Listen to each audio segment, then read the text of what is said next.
നമുക്ക് തിരിച്ചു പോകണ്ടേ? നമ്മുടെ കാര്യത്തിൽ എന്തെങ്കിലും തീരുമാനമാക്കണ്ടേ?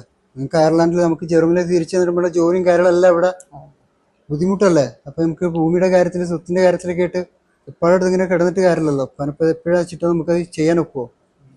ഒരുപക്ഷെ നമുക്കത് ഈ ഭൂമിയുടെ കാര്യത്തിൽ സ്വത്തിൻ്റെ കാര്യത്തിൽ എന്തെങ്കിലും വീതം വെച്ച് അതല്ലേ ഏറ്റവും നല്ലത് അല്ലേ? നമുക്ക് ഇതൊന്ന് വീതം വെച്ചിട്ടേ എന്താ ചെയ്യാന്നൊന്ന് തീരുമാനത്തിലെത്തണം. പെട്ടെന്ന് തന്നെ തീരുമാനിക്കണം. എൻ്റെ ഒരു അഭിപ്രായം പറഞ്ഞു എന്നുള്ളൂ. ഇല്ല, വേണം. ഇല്ലാത്ത കാശ് മുടക്കി അവിടുന്ന് ഇവിടെ വന്നിട്ട് ചുമ്മാ ഇരിക്കല്ലോ. ഇതിപ്പോ തന്നെ തീരുമാനം. അപ്പൻ ഇപ്പോഴേ ഇന്നോ നാളെ ഒന്നും പറഞ്ഞ കിടക്കും. ഇതെല്ലാം കൂടെ പിന്നെ എന്ത് ചെയ്യാനാ?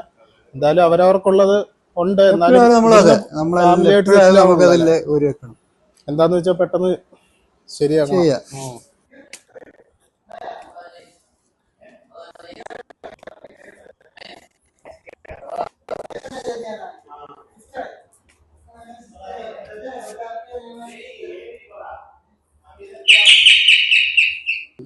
ആ ഒരു കോളിംഗ് ബെല്ല് അടിച്ചല്ലോ, ഒന്ന് പോയി നോക്കിയേ.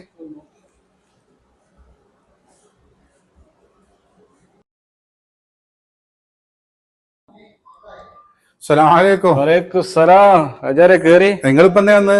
കുറച്ചു ദിവസമായി വന്നിട്ട്. എല്ലാരും ഉണ്ടോ? കാക്കാരൊക്കെ ഉണ്ടോ? ആ, കാക്കാരൊക്കെ ഉണ്ട്. വരി, കേറി.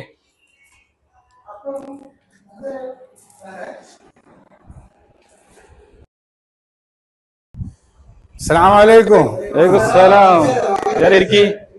എല്ലാം ഇരിക്കല്ലോ. ഇപ്പൊ പോടെ അല്ല, നമ്മള് ഇപ്പാന്റെ അടുത്ത് അങ്ങോട്ട് പോവാ. അതാ നല്ലത്. എല്ലാരും വരും. നിങ്ങൾ എല്ലാവരോടൊക്കെ ഒരു കാര്യം പറയാണ്ട്.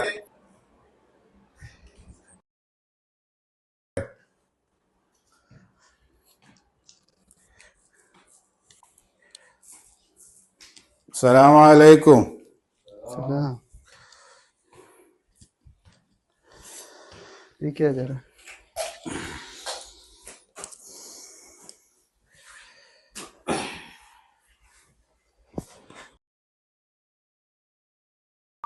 പിന്നെ ഞാനിപ്പോ ഈ രാത്രി വന്നത് നിങ്ങളെ മൂന്നാളും കൂടി ഒരുമിച്ച് കിട്ടാൻ വേണ്ടിയിട്ടാ.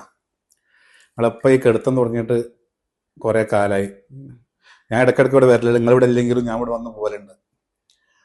അപ്പം എൻ്റെ ബിസിനസ് 10-20 കൊല്ലം മുമ്പ് പൊട്ടിയതും 1.5 കോടി റുപ്യ കടമുള്ള വിവരമൊക്കെ നിങ്ങൾക്ക് അറിയണമാണല്ലോ. മുസാജിക്ക് 1.5 കോടി റുപ്യ കടമുണ്ട്. അന്ന് ഇപ്പാക്ക് അത്യാവശ്യം വന്ന സമയത്ത് ഒരു 10 ലക്ഷം റുപ്യ ഇപ്പം എൻ്റെ അടുത്ത് നിന്ന് വാങ്ങിയിരുന്നു. അത് ഞാൻ ഇപ്പാനോട് ചോദിച്ചിട്ടുമില്ല, ഇപ്പം എനിക്ക് തന്നിട്ടുമില്ല. ഇപ്പാക്ക് തരാൻ കഴിയാത്ത അവസ്ഥയാണ് എനിക്കറിയാം. അപ്പം ഇപ്പം നിങ്ങൾ ആരെങ്കിലും ഒരാൾ ആ പൈസ ഒന്ന് ഏറ്റെടുക്കണം. അതിന് വേണ്ടിയിട്ട് നിങ്ങളെ 3 ആളായിട്ട് കിട്ടാൻ വേണ്ടിയിട്ട് ഞാൻ വന്നത്. ഇപ്പം മൂത്ത മോനും ഇപ്പം നിങ്ങളാണല്ലോ. എന്താ ഇപ്പം എന്റെ ഞാനിപ്പം ഇപ്പഴൊന്ന് സെറ്റിലായി നിന്ന് വരണത്. ഇപ്പൊ ഈ എടുപിടിന്ന് ഇത്ര പൈസ ഒക്കെ എവിടുന്ന് എടുക്കാനാ? എന്റെ ഒന്നും ഉണ്ടാവത്തില്ല. എന്റെ എന്തെങ്കിലും ഉണ്ടായാലും നീ ഇപ്പം എന്റെ അടുത്ത് ഒന്നും ഇല്ലാത്തൊരവസ്ഥയാണ്. ഞാനിപ്പോ പോയിട്ടല്ലേ ഉള്ളൂ. നീ എന്താ ആലോചിക്കണേ? കടം വെച്ചുകൊണ്ട് എന്റെ പരമായി കടക്കാൻ പാടില്ല. ഇതവിടെ വെച്ചോ. ഞാനും എന്റെ ഉപ്പയും കൂടി കളിച്ചൊരു നാടകമാണ്. എന്റെ ഉപ്പ എനിക്കൊരു 10 ലക്ഷം തരാനൊന്നുമില്ല. ഞാനാണ് എന്റെ ഉപ്പാക്ക് 10 ലക്ഷം റുപ്യ കൊടുക്കാനില്ല. എന്റെ ഉപ്പ എന്നോടൊരു കാര്യം പറഞ്ഞിരുന്നു. എന്റെ മക്കളിൽ ആർക്കാണ് എന്നോട് കൂടുതൽ സ്നേഹം, ആ സ്നേഹമുള്ള മകന് എന്റെ മരണശേഷം ഈ പൈസ കൊടുക്കൊണ്ടു എന്നാ പറഞ്ഞത്.